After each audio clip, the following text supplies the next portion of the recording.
Hello everyone.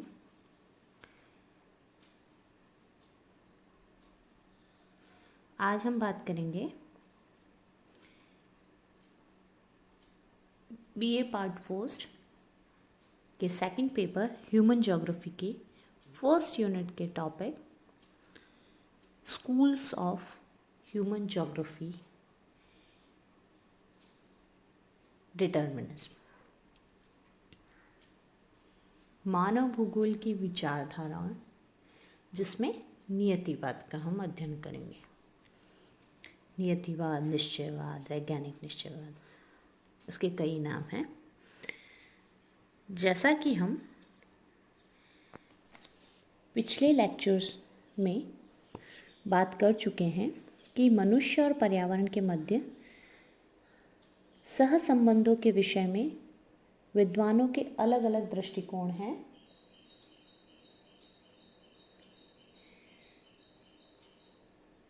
इसमें से कुछ मनुष्य को इस वातावरण में अन्य जीव जंतुओं की भांति प्राकृतिक निर्देश की अनुपालना करनी चाहिए पर बल देते हैं, तो वहीं दूसरी ओर कुछ मनुष्य को विकसित प्राणी मानते हैं और उसे कुशाग्र बुद्धि वाला, जो कि पर्यावरण के विभिन्न घटकों को अपने अनुकूल बना सकता है और संसाधनों का अधिकाधिक प्रयोग कर सकता है, ऐसा मानते हैं।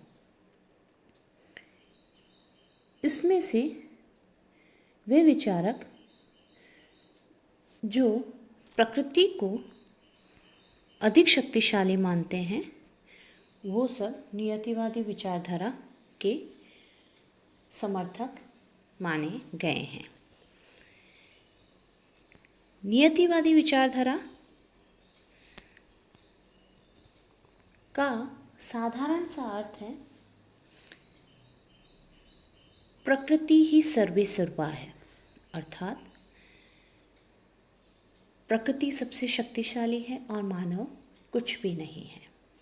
मानव सिर्फ उसका एक अंग है जो उसके आदेशों का अनुपालन करता है। ये विचारधारा प्राचीन काल से भारतीय यूनानी भूगोलवेत्ताओं में भी थी, परंतु इसका विधिवत विकास जर्मनी में हुआ, इसलिए इसे जर्मन स्कूल ऑफ ज्योग्राफी भी कहते हैं। 18वीं-19वीं शताब्दी में जर्मनी में इसको एक व्यवस्थित स्वरूप प्रदान किया गया।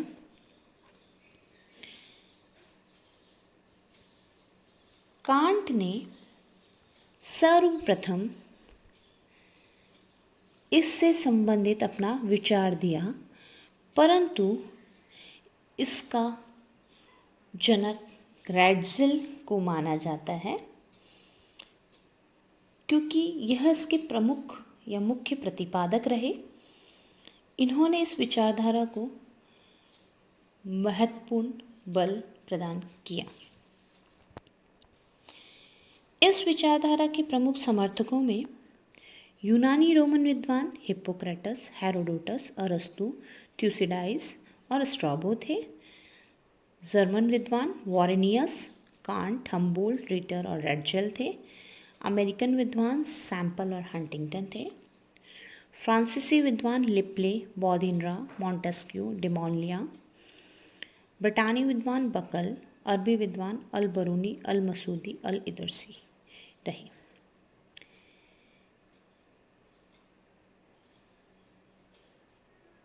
इन सभी समर्थकों की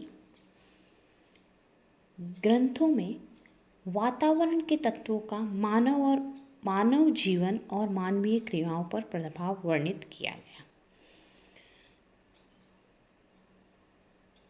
वातावरण निश्चयवाद की विचारधारा में वातावरण को तो प्रधानता दी ही गई,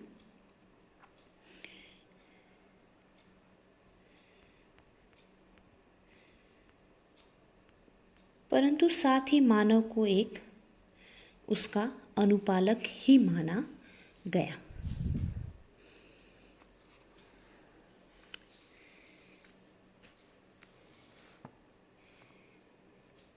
इस विचारधारा में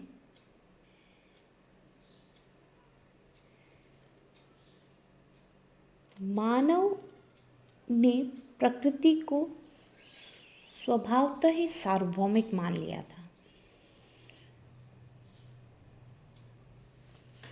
इसमें प्रकृति की प्रबलता पर बल दिया गया। मानव को उसका सिर्फ अनुयायी या सेवक सिद्ध करने का प्रयास किया गया।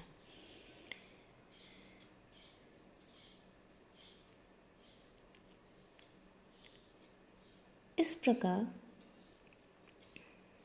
इसे एक तरफा विचारधारा का स्वरूप दृष्टिगोचर होता है। इसके संबंध में इसके प्रमुख समर्थकों के विचार को पर हम चर्चा करें तो हिप्पोक्रेटस ने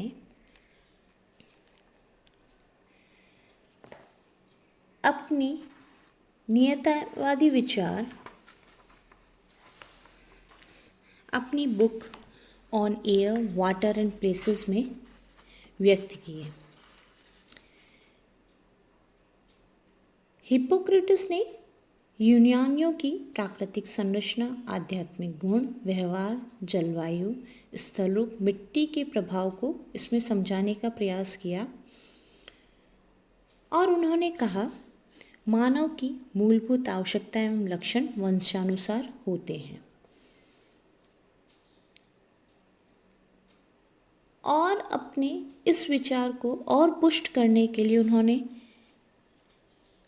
अपनी इस बुक में आगे लिखा कि आराम पसंद एशियाई लोगों की तुलना में सक्रिय एवं कार्यकुशल यूरोपीय निवासियों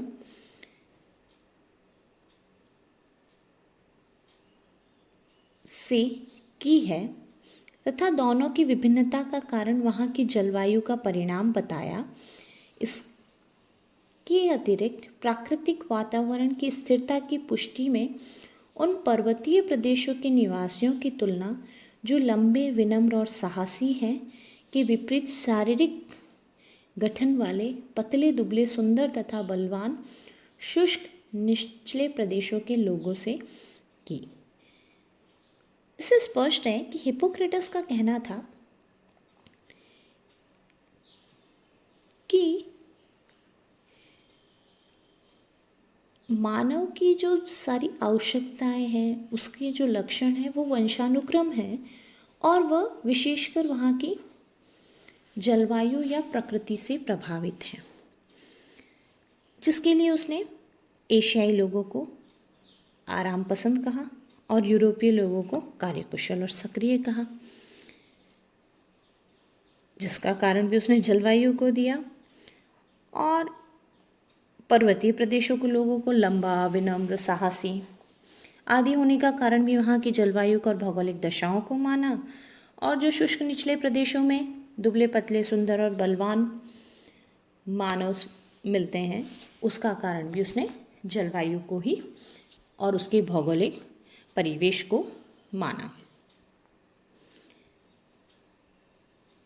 स्ट्रैबो ने भी प्रकृति को ही सर्वेसर्वा बताया। रोमन विद्वान स्ट्रैबो ने अपनी बुक ज्योग्राफिया में इस मत को प्रस्तुत किया। उसने अपने लेखों में यह स्पष्ट करने का प्रयत्न किया कि किस प्रकार इटली के आकार, धरातल, जलवायु और विश्व संबंधों ने रोम के उद्भव, विकास एवं शक्ति को प्रभावित किया था। इन शॉर्ट, उसने कहा कि रोम में जो भी वृद्धि, विकास और प्रगति की उसका प्रमुख कारण इटली का भौगोलिक दशाएं थी। उसने आगे लिखा कि यूरोप की आकृति तथा तटीय बनावट विविध रूपी है, जबकि अफ्रीका के तट की आकृति सपाट एवं एशिया की मध्यवर्ती है। एशिया और अफ्रीका के निवासियों से यूरोप के निवासियों का आचरण, व्यवहार एवं शारीरिक रचना अधिक विकसित है। यूरोप की शीतोष्ण जलवायु एवं यहाँ के पर्वत व मैदान के प्राय समरूपी वितरण ने भी यहाँ के निवासियों का विकास पर अनुकूल प्रभाव डाला। इसी कारण यहाँ के निवासी अनुशासित गलत राइट डाउन है, सैनिक, उच्च प्रशासक एवं अच्छे नागरिक है। इन शॉर्ट, उसने यूरोप की, एशिया की, अफ्रीका की जो आकृति है और उसकी तटीय बनावट है, उसके आधार पर मानव की शारीरिक और मानसिक रचना को विकसित और अनुकूलित माना है।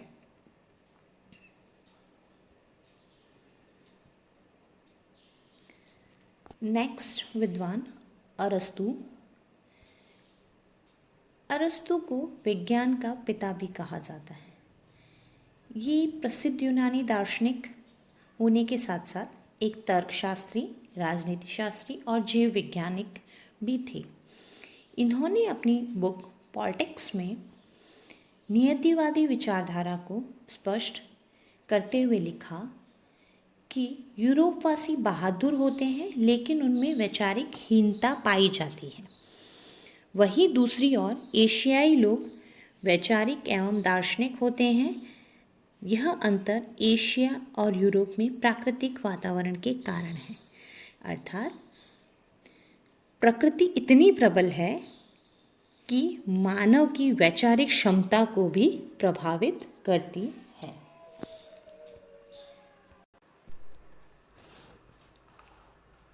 नेक्स्ट विचारक मॉन्टेस्क्यू।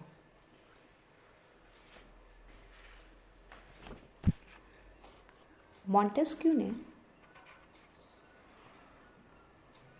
17वीं शताब्दी के सुधार युग के प्रारंभ में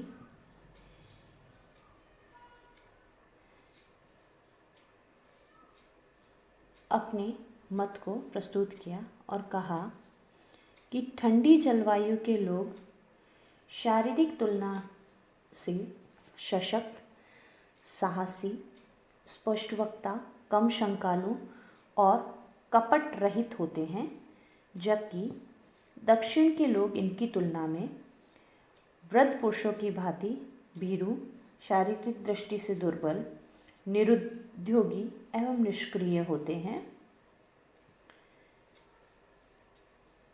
उत्तरी क्षेत्र के निवासी जो दक्षिण में रहने के लिए जाते हैं, शीघ्र ही अपनी शक्ति को खो देते हैं तथा शिथिलता उन्हें घेर लेती है।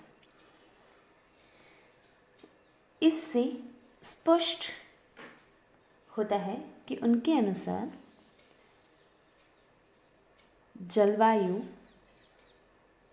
मानव की शारीरिक और मानसिक दोनों क्षमताओं को नियंत्रित करती है, और जब वह अपने प्रदेश से जिसके वो अनुकूलित होते हैं दूसरे प्रदेश की ओर गमन करते हैं, तो उनमें नकारात्मक प्रतिक्रिया प्रतीत होती है। नेक्स्ट विद्वान इमैनुएल कांट। कांट को दर्शन शास्त्र का जनक कहा जाता है। इनकी पुस्तक भाषणमाला में मानव और पर्यावरण के संबंधों के बारे में बताया कि न्यू हॉलैंड, जिसे नीदरलैंड के नाम से जाना जाता है, कि समुद्री तट के निवासियों के नेत्र आधे बंद रहते थे। इसका कारण वातावरण में असंख्य मक्खियों का सदैव उनकी आंखों की ओर उड़ते रहना था। घन प्रदेशों के निवासी सुस्त होते हैं, डरपोक होते हैं। ये दोनों ही बातें उत्तरी ध्रुव के निवासियों में भी मिलती है। कायरता के कारण अंधविश्वासों का जन्म मिलता है। उन्होंने कहा कि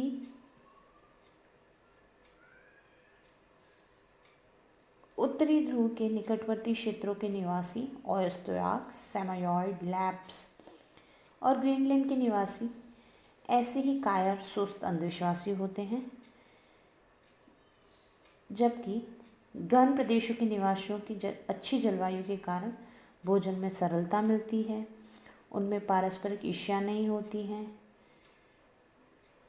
और ठंडे प्रदेशों के क्षेत्रों में निवासियों को भोजन प्राप्ति के लिए कठिन परिश्रम करना पड़ता है, अत्यधिक पसीना बहाना पड़ता है, जिससे उनका रंग पतला हो जाता है। इस प्रकार उन्होंने मानव के विकास को पूर्णतः प्रकृति से प्रभावित माना। उनके अनुसार उष्ण प्रदेशों के निवासी शुष्क और सुस्त और डरपोक होते हैं, क्योंकि मानवीय व्यवहार, शारीरिक बनावट, भोजन, सोचने का ढंग, कृषि कार्य और अन्य क्रियाकलाप प्राकृतिक परिवेश से प्रभावित होते हैं।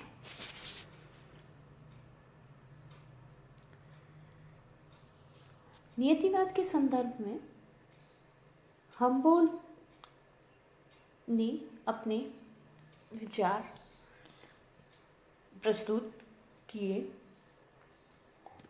हम्बोल्ट एक प्रतिष्ठित शास्त्रीय भूगोलवेत्ता और आधुनिक भूगोल के प्रतिपादक थे। वो एक ऐसे प्रतिभाशाली और प्रज्ञावान व्यक्ति थे जिसने विज्ञान की अनेक शाखाओं के विकास में योगदान दिया। इन्होंने ही सर्वप्रथम समताप रेखाओं का निर्माण, क्लाइमेटोलॉजी, परमाफ्रॉस्ट शब्दों का सर्वप्रथम प्रयोग किया। पनामा जल संधि के आर पार पनामा नहर बनाने का विचार भी सबसे पहले इन्होंने ही दिया।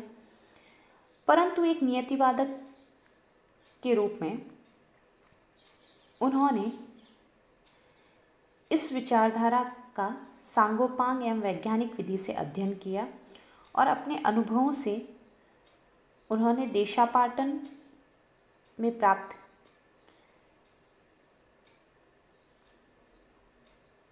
निष्कर्षों से स्पष्ट किया कि प्रकृति एक अकाट्य है, इसकी विषमताएं केवल प्रतीयमान होती हैं, उनमें सत्यता नहीं है। उन्होंने भौतिक वातावरण, मानवीय क्रियाओं की व्याख्या की, जिसमें प्राकृतिक शक्तियों को ही मानवीय शक्तियों की तुलना में सबल बताया। उन्होंने अपने जीवन के संध्या काल में कॉस्मोस नामक प्रसिद्ध ग्रंथ में, जो कि ब्रह्मांड अध्ययन का सर्वोत्तम ग्रंथ सिद्ध हुआ, उसमें कहा, भौगोलिक विश्लेषण का अंतिम लक्ष्य असंख्य प्राकृतिक दृश्यों के बीच एकता की झांकी प्रस्तुत करना है, जो कि नियतिवादी विचारधारा को समर्थित करता है। इन्होंने आगे लिखा कि समुद्र का प्रभाव फोनिशियन लोगों की बढ़ती हुई शक्ति का प्रत्यक्ष कारण था। इसके बाद हेलेनियन राष्ट्रों एवं सामान्य विचारों का द्रुत गति से विस्तार होने से क्षेत्र में भी इसका प्रभाव कम नहीं हुआ। यूनानियों का क्रियाशील जीवन विशेषता आयोनियंस लोगों द्वारा सामुद्रिक अभियान हेतु रुचि में भूमध्य सागरीय स्वरूप को विकसित करने के लिए एक संपन्न क्षेत्र प्रदान किया तथा इसके साथ साथ दक्षिण और पश्चिम में स्थित महासागरों की भी प्रगति हुई। अर्थात उन्होंने प्रारंभिक सभ्यता के विकास को दृष्टिपात रखते हुए भूमध्य सागरीय के आकार के प्रभाव की व्याख्या कर प्रकृति का मानवीय जीवन और विकास पर प्रभाव स्पष्ट किया। इन विचारकों के अलावा भी कई विद्वानों ने अपने विचार दिए, जिसका वर्णन और उन पर चर्चा हम अगले लेक्चर में करेंगे। Thank you.